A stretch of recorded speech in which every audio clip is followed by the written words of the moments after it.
there was a flotilla headed towards Gaza Strip. It was sent by the Free Gaza movement. And Israel, since it is blockading the area, decided that it was going to cut off that flotilla. And one of the lead ships had a Turkish flag on it, run by a Turkish crew. Israel decided to board it with the Israeli Defense Forces and Marines. And what happened was a tragedy.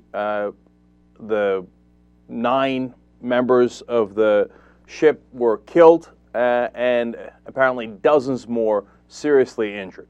Now, of course, the questions arise: who's at fault and what happened here?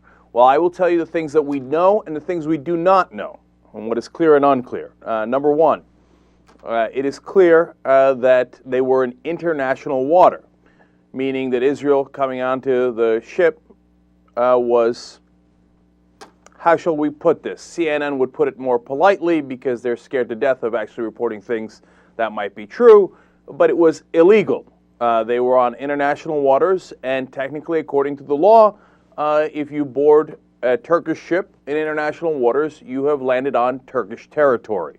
Now, some could characterize that as an act of war. I hope they wouldn't. That's too much. I wouldn't go there. But is it illegal and is it wrong? Of course. Right.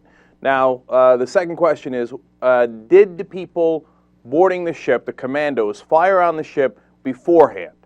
Now, we have several witnesses that were on the ships that are saying absolutely. They fired on the ship before they ever sent the commandos down. Now, it's without video evidence, without seeing all the different sides, it's hard to determine who's telling the truth and who's not there. And I'll tell you why. It could be that the Israeli commandos fired warning shots, or it could be that they fired tear gas, and that was mistaken for live fire.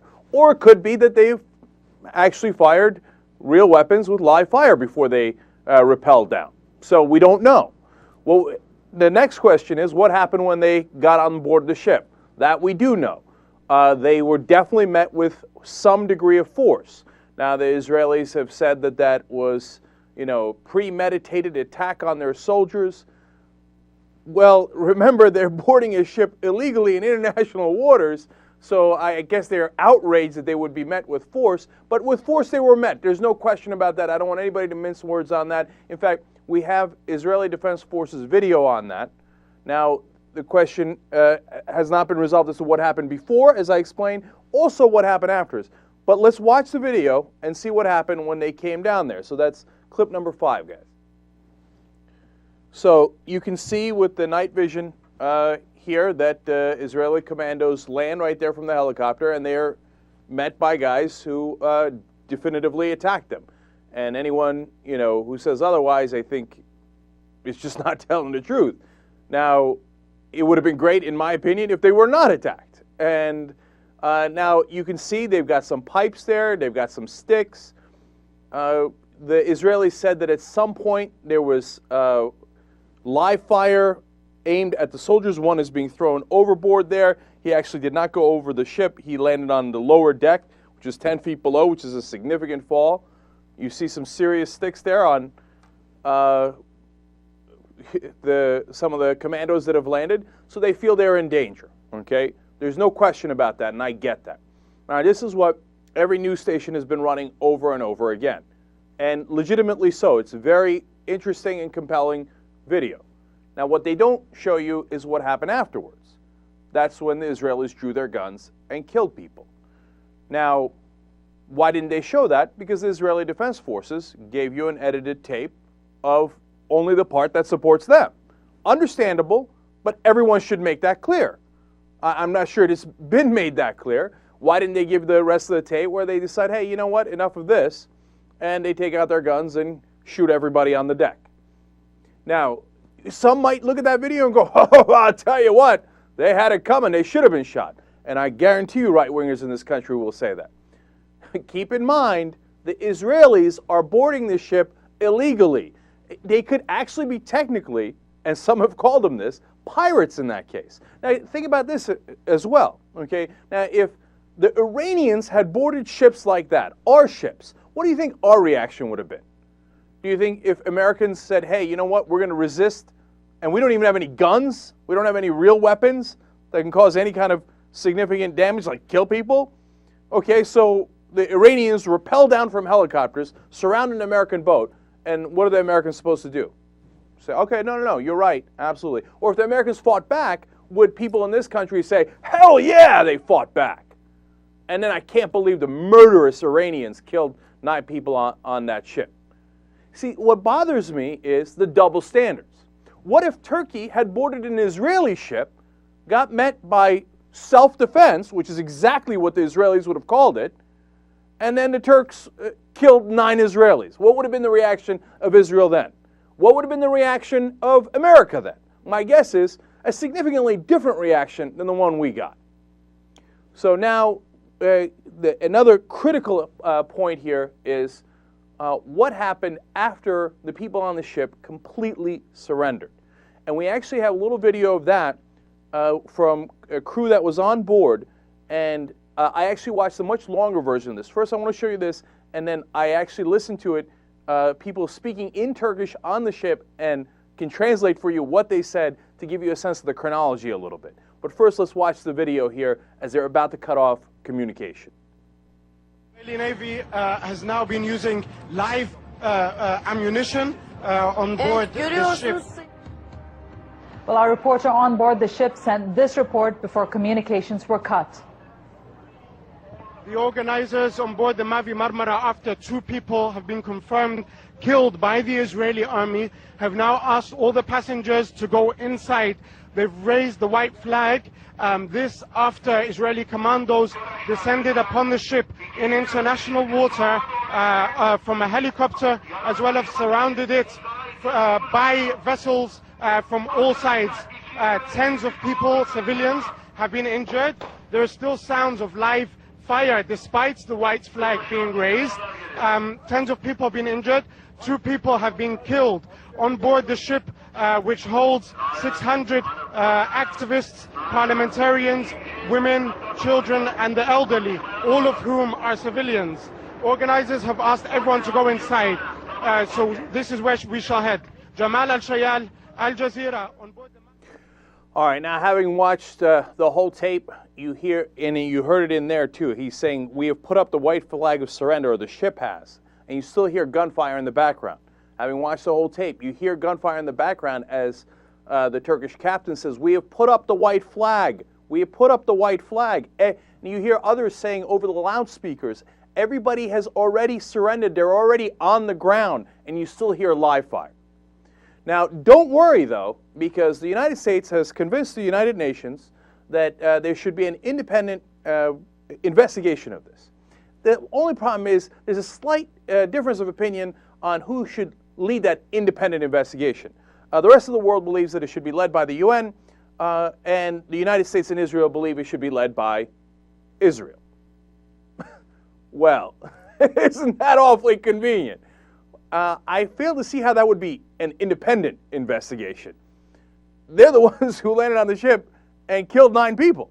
So what part of that is independent? They said, no, they already did an independent investigation in 2006, for example, during the war with Lebanon, and decided that Israel was not guilty. Huh, well, okay, well, then everything's going to be just fine. Let the Israelis decide. By the way, by law, who should lead an investigation? It shouldn't be independent. It should be whoever has jurisdiction. And the people who have jurisdiction are the Turks, because they landed on a Turkish ship in international waters. And it was Turkish citizens who were killed. Some argue murdered. So let's find out. I mean, if you had a crime inside Israel, would they say, hey, let's let the Turks investigate? Or let's let the Norwegians investigate? No, the Israelis would investigate, right? If we had a crime here in the U.S., would we say, all right, let's let the Canadians look into it? Or let's let the good people of Botswana look into it? No, we would look into it. There was a crime on Turkish territory. I think the Turks should investigate.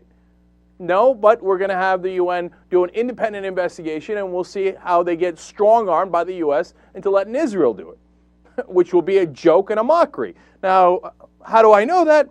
Among other things, first of all, the Israeli government has already said this is a deliberate provocation, that the people on board the ship provoked their own killings. Okay, all right, that's one interpretation, so I'm sure that those people will run an independent investigation. The Deputy Foreign Minister, Daniel Ayalon, of Israel says that it was an armada of hate and violence.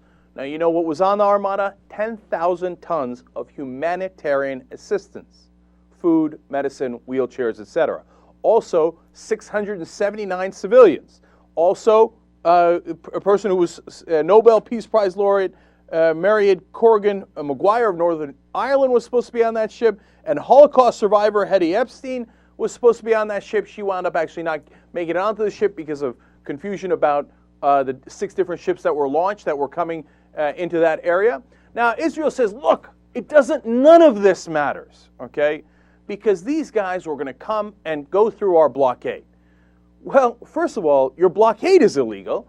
You've imprisoned 1.5 million people in the Gaza Strip. You won't let them out. You won't let anybody in unless it's supervised by you. You won't let a certain amount of material come in, certain types of material come in. There are UN reports, for example, that say that 61% of the people in the Gaza Strip are, quote, food insecure. 65% are children under 18 years old. Why? Because they're not getting enough food. The formal economy in Gaza has collapsed, according to a UN report. And in February 2009, the level of anemia in babies 9 to 12 months old was as high as 65.5%. Now, why is that? Because, as Dov Weissglass, an advisor to Ehud Olmert, said when they first instituted the blockade, quote, the idea is to put the Palestinians on a diet, but not to make them die of hunger. So we're gonna starve them a little bit with our blockade here. And if anyone dares to come in with humanitarian assistance, we will board their ship, sometimes illegally, sometimes in international waters, because we're Israel, we're above the law. We can do any damn thing we like. And once we board that ship, we must be greeted with flowers and rainbows and birds that greet us with happy songs. And if we're not, well, then we'll murder the people on board. Now, where do you think I'm coming out on this one? Look, if I was on the ship, I would have tried everything to not hit those guys with the sticks, etc., because it's going to cause violence, reactions, people are going to get killed. I hate that happened. But the Israel is pretending that this was an armada of hate and violence with all this humanitarian assistance on board is absurd. And then they have pictures later of things that were on the ship, like marbles. They're like, marbles and chairs and metal rods? Yeah, those are what's on ships. But no, they had slingshots. I mean, and I saw a video of the slingshot. Wait. I mean, you're literally conjuring up David versus Goliath, except this time Israel is Goliath. And the people who are trying to bring in assistance are David. And they said, oh, but, and here we have video of it. You know what? Some people had switchblades on the ship. My guess is, on a ship, you might be able to use a knife here or there. Perhaps it wasn't done to kill the Israeli commandos that were going to rappel onto the ship. You know what? If you wanted to kill the Israeli commandos, perhaps you could have gone in with a lot of guns and machine guns and bombs. But they didn't have any of those. This was a humanitarian effort. And look, let's understand this too, okay? Did the ship want to go through the blockade eventually? Did they understand that there might be an incident? Is that part of the reason they had cameras on there? If you ask me, absolutely. But on that part, I say, God bless their hearts. And now there are 2 more ships on their way as we speak, and they're going to try to go through the blockade as well. I hope nobody on those ships does any kind of violent action. I don't care if it's with marbles or sticks or slingshots. I don't care. Don't do it, okay? But definitely try to go through the blockade. You should get on a dinghy, a lifeboat, a cruise ship, whatever you got, and go through the goddamn blockade. Because the blockade is merciless, it is inhumane, it's imprisoning and slowly starving those Palestinian people on the Gaza Strip. And that is the #1 underlying problem.